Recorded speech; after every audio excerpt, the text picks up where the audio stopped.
Hello everyone, সবাই কেমন আছেন? চলে এলাম নতুন একটি রান্না নিয়ে। আজ দেখাবো শাহী বিফ রান্না। প্রথমে একটি পাতিল বসিয়ে দিয়ে আমি পরিমাণ মতো তেল দিয়ে দিলাম। তেলটা গরম হয়ে গেছে।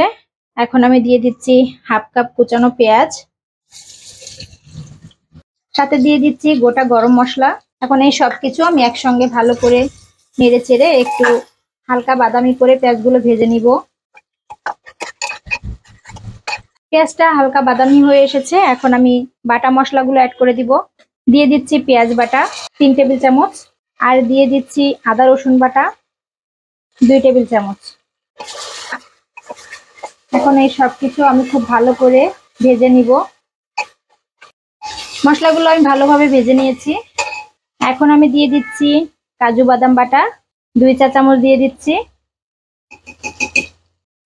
দিয়ে দিচ্ছি টমেটো কেচাপ 1.5 চা চামচ পরিমাণ। এখন এগুলোকে মশলার সঙ্গে ভালোভাবে মিশিয়ে নিব। মশলাগুলো আমি খুব ভালোভাবে ভেজে নিয়েছি।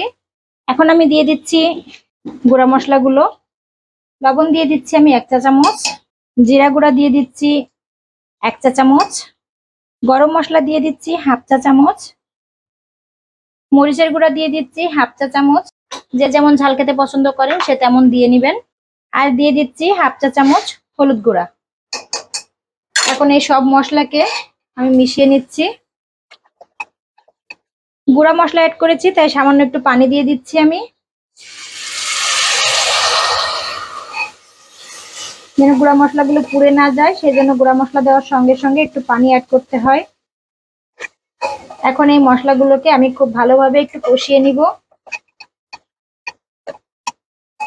মশলাগুলোকে আমি খুব ভালোভাবে কষিয়ে নিয়েছি।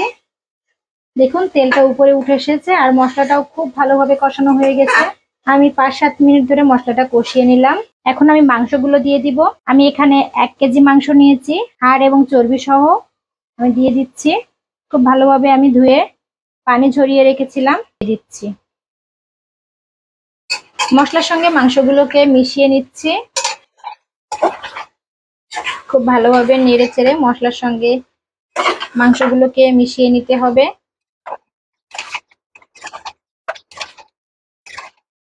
এখন আমি নেড়ে চেড়ে যতক্ষণ পর্যন্ত না মাংসগুলো খুব ভালোভাবে কষে যায় ততক্ষণ পর্যন্ত নেড়ে চেড়ে এভাবে কষাতে থাকবো। আর এখন আমি কোনো পানি অ্যাড করব না।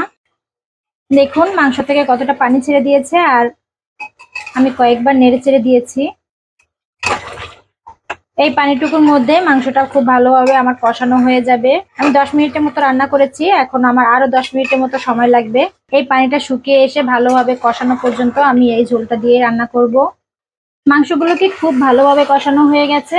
দেখুন যেটুকু দেখা যাচ্ছে এটা কিন্তু পানি না, এটা হচ্ছে তেল। মাংসের যে তেল ছিল সেই তেল আর রান্নার তেল সবকিছু মিলিয়ে এতটা বেশি মনে হচ্ছে। এ পর্যায়ে আমি অ্যাড করে দিচ্ছি 2টা আলু আমি কেটে নিয়েছি, দিয়ে দিলাম। এটাকেও আমি 2-3 মিনিটের মতো মাংসের সঙ্গে একটু কষিয়ে নিব। আলুগুলোকে মাংসের সঙ্গে আমি 3-4 মিনিটের মতো কষিয়ে নিয়েছি।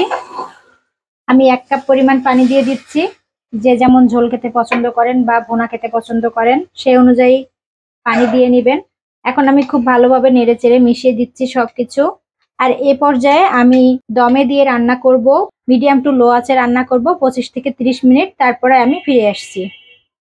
চলে এলাম 30 মিনিট পরে। এই যে দেখুন কত সুন্দর দেখাচ্ছে। এখনো কিন্তু আমি চুলাটা অফ করি নাই, একইভাবে জ্বলছে। দেখুন কতটা সফট হয়ে গেছে মাংস। আমি 30 মিনিট দমে রান্না করলাম। মাংস রান্না অলমোস্ট ডান। এখন আমি উপর থেকে একটু গরম মশলার গুঁড়া ছড়িয়ে দিচ্ছি আর দিচ্ছি টালা জিরা গুঁড়া। উপর থেকে আমি এভাবে ছিটিয়ে দিচ্ছি। উপর থেকে তেলটা উঠে এসেছে আর ঝোলটাও কতটা গ্রেভি হয়েছে দেখুন। মাংসগুলো খুব ভালোভাবে সিদ্ধ হয়ে গেছে। আমার রান্নার রেসিপিটা যদি কারো ভালো লেগে থাকে তাহলে লাইক, কমেন্ট এবং শেয়ার করবেন। সাবস্ক্রাইব করে পাশে থাকবেন। আজ এ পর্যন্ত, ফিরে আসবো নতুন কোনো রেসিপি নিয়ে। সে পর্যন্ত সবাই ভালো থাকবেন। আল্লাহ হাফেজ।